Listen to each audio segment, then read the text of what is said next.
Now Russ is really facing a lot of pressure. I think more than you and I had even thought. How so? Well, yesterday we had Brandon Stokley on the show. Brandon Stokley is a former wide receiver, caught a touchdown in the Super Bowl. You remember with the Ravens, played with Peyton Manning in Indianapolis for a long time, also played with him in Denver.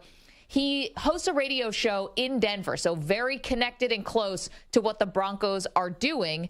And he put this on our radar. I didn't think this was possible. Stu, let's play it.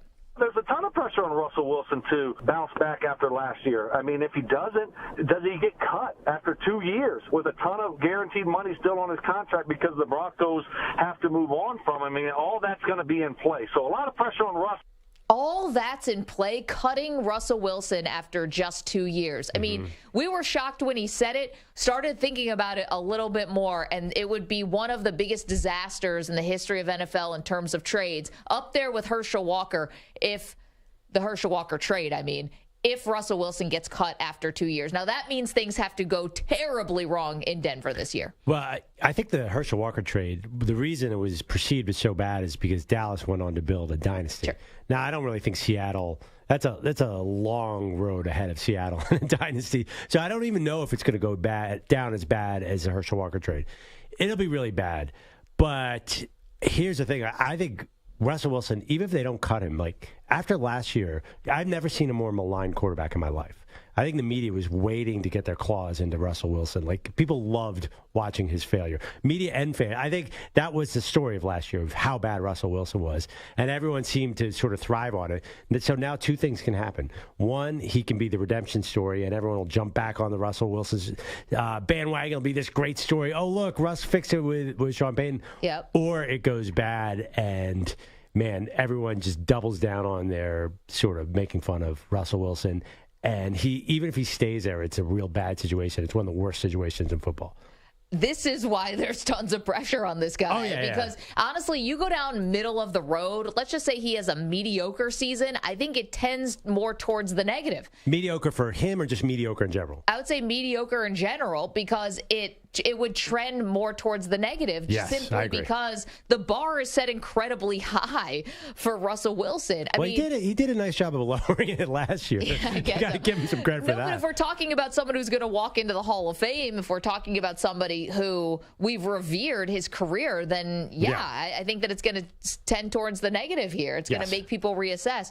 And, you're right. Maybe it doesn't lead to a Seahawks dynasty, but I don't even know how much that part. You already made the Seahawks better. The fact that Geno Smith played well last year and they made the playoffs and Denver was so far from the playoffs was just a little insult to injury.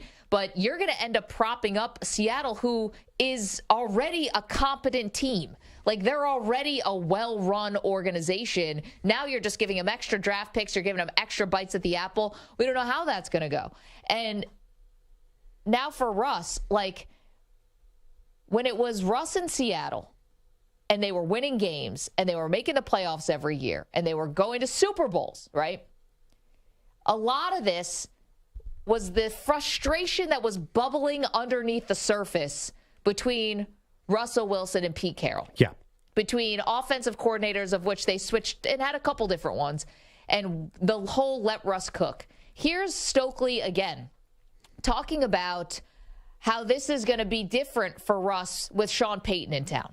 This is a Sean Payton show. It ain't going to be 50-50 between Russ and Sean Payton like it was last year with Russ and Nathaniel Hackett. Sean Payton is the leader, and that's who they need, and I think he's going to really help Russ out. There you go. Is Russell Wilson going to be okay with this? Because he wasn't in Seattle, and they were successful.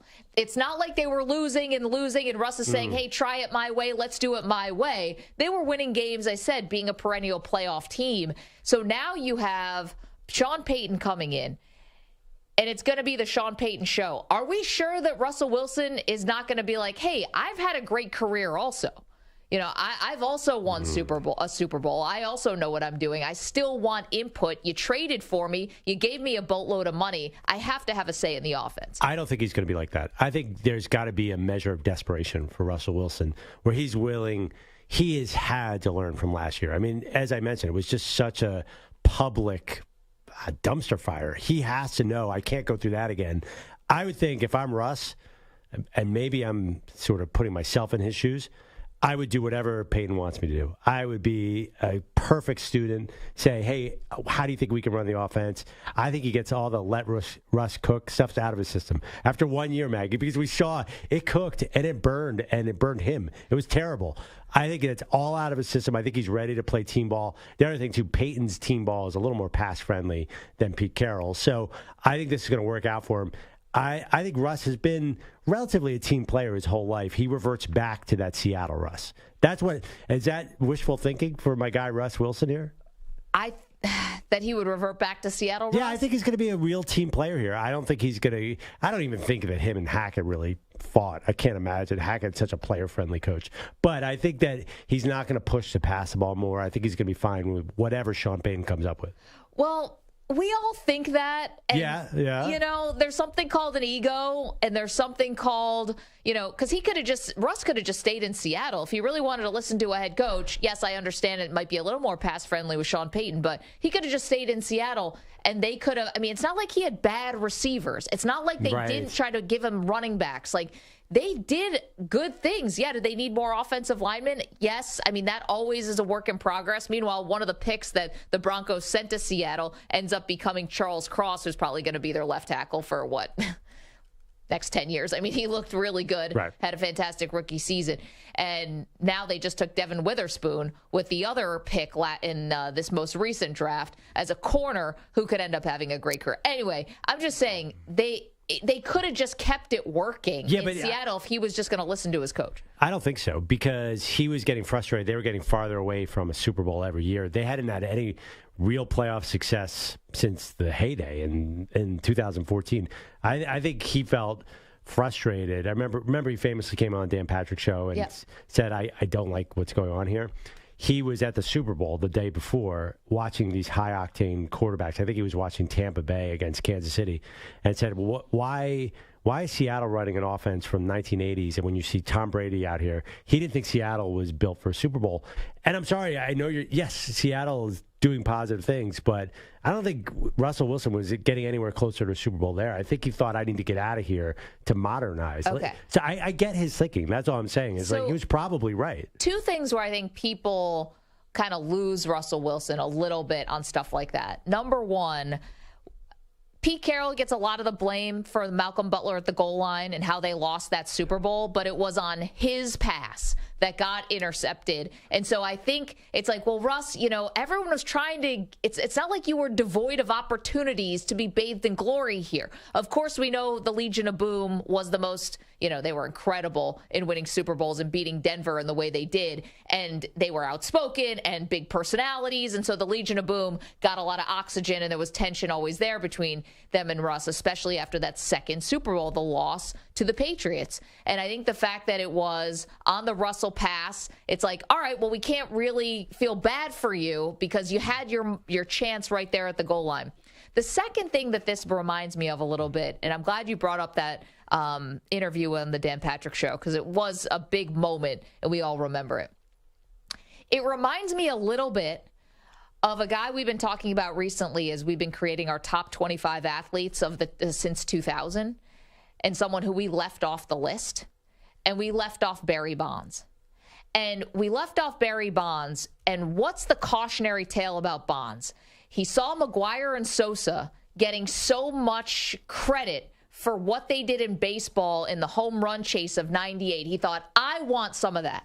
Yeah. I'm a great player. I'm a Hall of Famer. I'm already great, but I want some of that, where people are waking up and must-see TV every night. People are waking up, running to the paper, running to SportsCenter, whatever, to see whether one of these guys hit a home run. I need to do whatever I can to get to that. And ultimately, that's like the cautionary tale of Bonds. I'm not saying Russ is doing PEDs, far from that. I'm just saying he's looking at other quarterbacks in the league and saying, I want those gaudy numbers. I wanted this to look more like this. And you know what? Careful what you wish for, because you just went over to Denver and you had one of the worst seasons for your caliber of quarterback that we could have ever expected. Well, two things. First of all, I think that's ridiculous to call out Russ on that pick, because first of all, it was a great play. Great play by Malcolm Butler. The Patriots outcoached him on that play. They knew it was coming.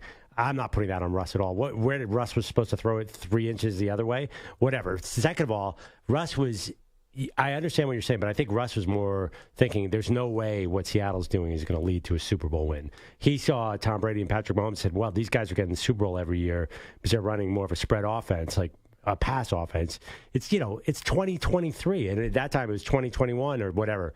You win in the NFL by passing. That's just how you win.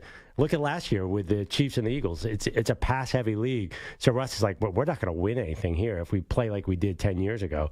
So I think it wasn't an accident. It was the day of the Super Bowl. He wasn't saying, I need these big stats. He's like, I want to get back to the Super Bowl. He's pretty focused on that. He sort of fashions himself as a Super Bowl player.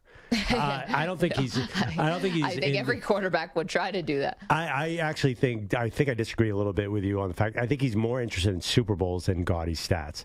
Like, I think he thinks he's in the sort of discussion about where he's going to be judged by Lombardi trophies, not by stats. Well, but I think Russ wants a little glory too. I think he definitely wants an MVP. Yeah, I mean, that'd be nice. I think I've heard him talk about Super Bowls so much, so thirsty for them. Super Bowl too. I would argue that beyond Randy Moss, who's the wide receiver that Brady had that was so much better than DK Metcalf and Tyler Lockett and these guys? It's not like Russ was playing out there with, like, God knows who. But Brady made these guys like Julian Edelman and Wes Welker what they are into. That was never Russ's problem. Deion Branch. Russ's problem was first down, run 3 yards. Second down, run 1 yard. Okay, 3rd and 6, Russ, make a play.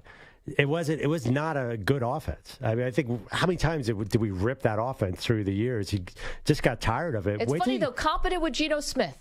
Not as good. Competent with Geno Smith. Wow. Geno had a great season. Wait till you get Sean Payton in here, though. Because he's going to, if Russ, all he has to do is do what Sean Payton says, just pass to the running back, pass to the tight end, pass 8-yard slant to whatever wide receiver. The wide receivers are kind of inconsistent and never. But I think, if he basically is coachable here, I think he's set up for success.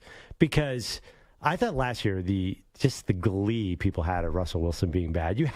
Maybe you didn't notice it, but I noticed it because people were like, "Oh, I'm so happy to see Russ." Richard Sherman's out in the media 4 times a week saying, "Oh, Sherman was taking more victory laps than anyone else." Who lives on a soapbox because he's so perfect. Yeah. It's just like, I'm perfect than Russ. I'm like, dude, you're ripping Thursday Night Football and you are telecasting Thursday Night Football.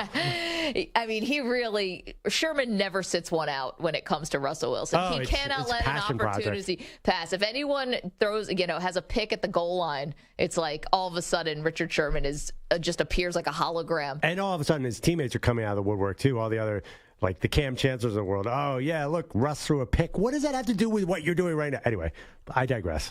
Thomas L's in the chat. You want to watch the show, youtube.com/CBS Sports Radio. He said, it's not that people were waiting for Russ to fail. It's that they saw it all along.